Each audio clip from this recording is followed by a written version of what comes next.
Glad you could be with us for another episode of the Phil Taylor Jones Show.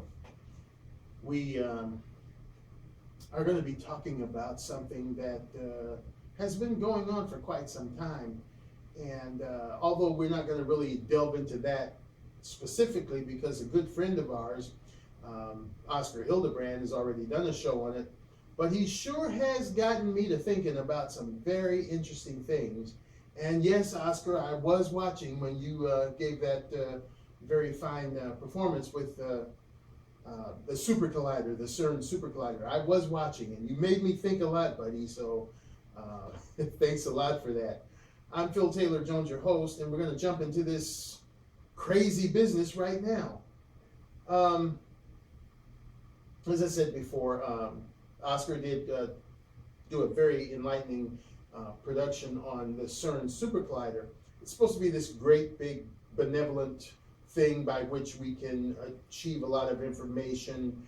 We can achieve a lot of power for the Earth. We can do a lot of things, but the thing hasn't been without its problems. And if you would like to know further what Oscar was talking about, I encourage you to visit his channel and check out that show among a lot of other of his fine productions. But my point is, yeah, Oscar, you were very correct. They were saying that if this thing was used to its fullest potential, that it could very well crack the Earth to its very core, and what problems would ensue at that cataclysmic result. But you got me to thinking about some other things too. Things that, when you speak about government and science and all of that kind of stuff, it can't really be trusted because the government will lie right to your face about imminent danger, or they will deflect to something else so that, one, they don't get a financial blowback from it, or so that they won't scare you into oblivion. I got to thinking about this thing of climate change. Oh, everybody's jumping up the bit about climate change. Climate change this. If there are 4 drops of rain that fall per hour, other than 2 drops of rain, that's climate change. If you have 2 more hurricanes than you usually have or normally would have, that's climate change. If it gets 3 degrees hotter than it usually does, oh, that's climate change. They want to attribute everything to climate change.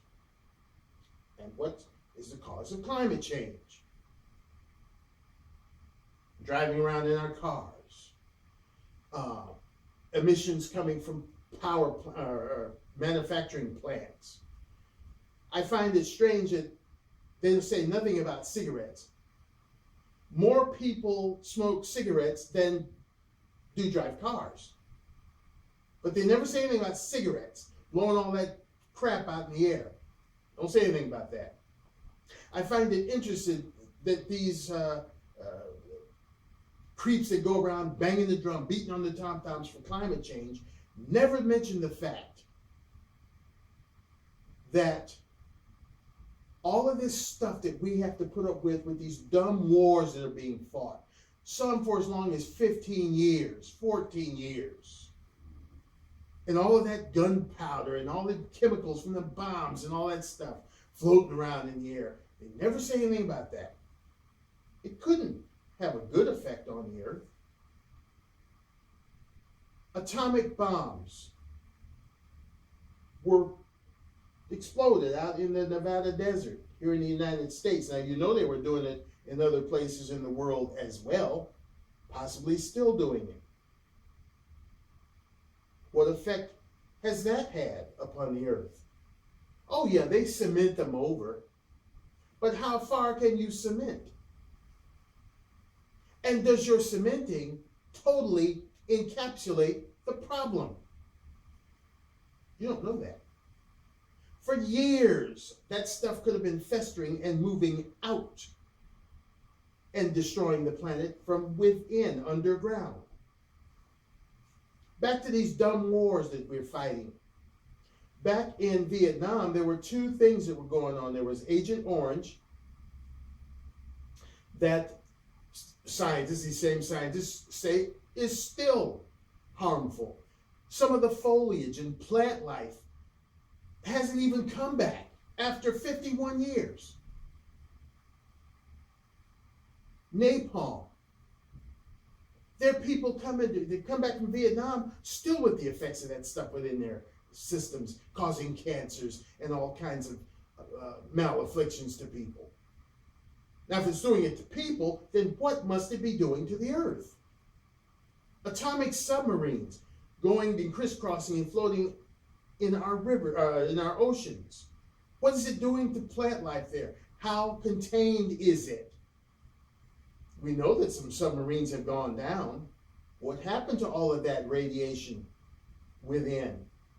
Did it seep out into the water? We don't know that. Climate change. Okay, cool. The bombs that were dropped on Hiroshima and Nagasaki. There's over 1 million people supposedly thriving there now, but are they really? And what are the effects of radiation still entering their bodies? What are the effects of radiation still out there in some form or fashion in the atmosphere, causing the earth to change? Chernobyl. They still don't let people live on that land. Sure, there are little coyotes and little animals scurrying around. There's plant life still growing there, but it's mutated. Hell, it's still glowing. They tested the little animals and some of the big animals. Bears, for instance, they feed off the little animals and fish in the water, but they have massive dosages of radiation within them. If it's there in the ground, in the water, in the air, then it's a good chance that that's what's causing our climate change. Fukushima in Japan, another nuclear power plant that went blooey. Bad stuff going on there, people. Bad stuff. But they never utter a word about it. These supposed governments, these supposed scientists. No, they want to put it on something that's a little less frightening. Oh, you're driving cars too much. Oh, we're belching out too much carbons and things in the air from the manufacturing plants. Oh, we need to do this because we're causing global warming. We're causing climate change. No, the governments are causing changes in the climates by doing this unnecessary crap. By exposing us to all of this radiation and or other chemicals in the air that has raped the soil. Sure, we have to do all sorts of things to the soil to get it to produce food. And now it doesn't really taste like anything. Our grandmother used to tell us, because our great-grandfather had a big plantation down there in Birmingham, Alabama. The man produced huge fruits and vegetables that were flavorful. You didn't have to put accent or flavor enhancer or all this stuff. Just put a little salt and pepper and butter, or a little bacon, or a little something to season it. It was delicious. But now you got to put something in to wake up the flavor and all kinds of stuff. And it still may not taste like anything. The soil has been raped of its nutrients and what have you by all of this fallout. Got me to thinking. What's really going on? Now, let's look at this super collider thing. There's a lot of power there. This thing is so massive that it's in Switzerland and it's in France too. The magnets that are there are unfathomable. The power that this thing can generate. They had explosions. They're having all kinds of mishaps with this thing. So obviously something wasn't done right, as Oscar alluded to. Wherever man-made things occur, so do problems, because imperfect man made this thing, so there's an air of imperfection there as well. But I was thinking of another aspect. Okay, we know this thing is, scary powerful. And if you've ever seen movies where they had super colliders in there, those results that you saw in those movies aren't too far from the truth. Here's my thing that scares the hell out of me. What if this super collider should fall into the wrong hands? That could be even more cataclysmic than the thing itself. So, I know that we need to think about progress, and we need to embrace it because it can do wonderful things. But there's also a phrase that I suddenly had come to mind when I heard about this thing. Are we getting too big for our britches? And are we getting those said britches caught on our own pitchfork? I think so. They want to replicate the Big Bang Theory or find out more about it. Who cares? We're here. You're developing something that's potentially dangerous. They split the atom. And what do they do with it? They want to put it in an atomic bomb to blow somebody from here to kingdom come. Usually when we do come up with these wonderful things, they want to use them for something crazy. But this super collider thing, that's serious stuff. And, let's just hope that, they don't actually do something nasty. They're saying, can we destroy our planet with it? Well, the scientists say, no, we don't have anything to worry about. Yeah, scientists have said, yeah, we don't have anything to worry about lots of times. And guess what? We had something to worry about.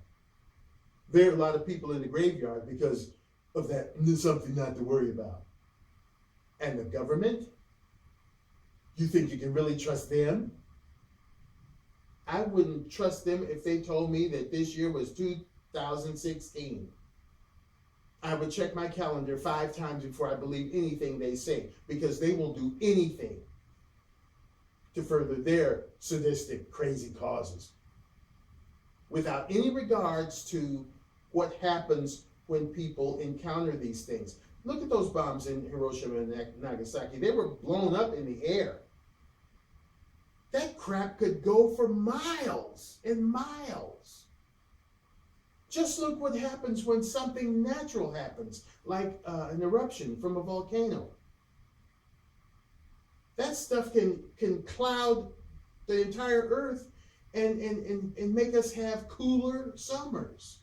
Mount Pinatubo in the Philippines has done that on a couple of occasions. When we had that big blowout up here in Mount St. Helens, altered the Earth's temperature. So what about all this radiation that's floating around? All these nuclear weapons that have been exploded as tests in Nevada and other places in the world. So don't tell me that, oh, well, you're safe. There's a lot of this stuff still floating around, and perhaps that's what's causing the climate change. But does the government want you to know that? No, they don't want you to know. It's because it's something we did and we screwed up.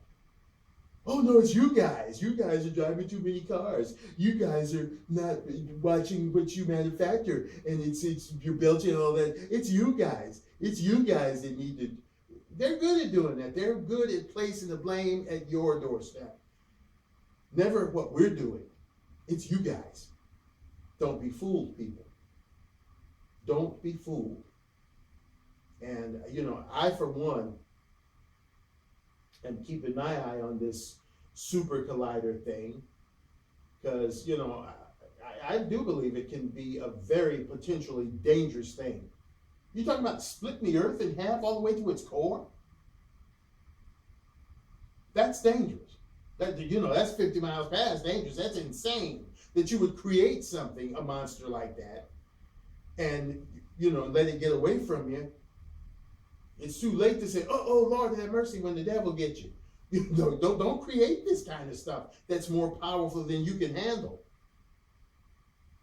And also with the threat that somebody can, take it from you and really do the earth some harm, and they're in its inhabitants. So, I mean, this is crazy. But like I said, Oscar got me thinking about not only that, but all this other stuff that's going around. You're talking about global warming and climate change. Well, all these, chemicals floating around in the air and the water and wherever on the land, yeah, that could, seep down to the Earth's core and, either heat it up or something, Radiation can do some weird, wicked things. And, we go up into space and we come back with the stuff. What are you bringing back from space? You've been out there where all kinds of nuclear fission and fusion is going on, and sunspots and sun flares and all this stuff, radiation, and you're bringing it back down through the Earth's atmosphere? What are you doing? Do you know what you're doing? Do you know what you're doing and you're not telling us because you know it would scare us to death? So yeah, there might be some climate change, but not by the reason what they're pushing. They're pushing crap. I'm thinking about all these nuclear explosions, all that crap they're doing over there right now, blowing up stuff, all that chemicals and dust particles and radioactivity going into the atmosphere. All those chemicals that they use with those bombs and those missiles and all that kind of stuff. Where does it go? It floats up in the air and then it floats back down. It rains. It seeps down into the ground. They've been fighting the war for 15 years. Heavens knows what they're using. We know about Agent Orange. We know about napalm. What kind of things are they using now? Companies like Monsanto producing all kinds of crap. Think about it. Climate change by the mouth of the government, or climate change by the actions of the government. Think about it. We'll see you next time right here on the Phil Taylor Jones Show. Thank you for joining us. Thank you for joining us. I can't even speak. Keep an eye on this stuff, folks. They're trying to kill us. Bye-bye.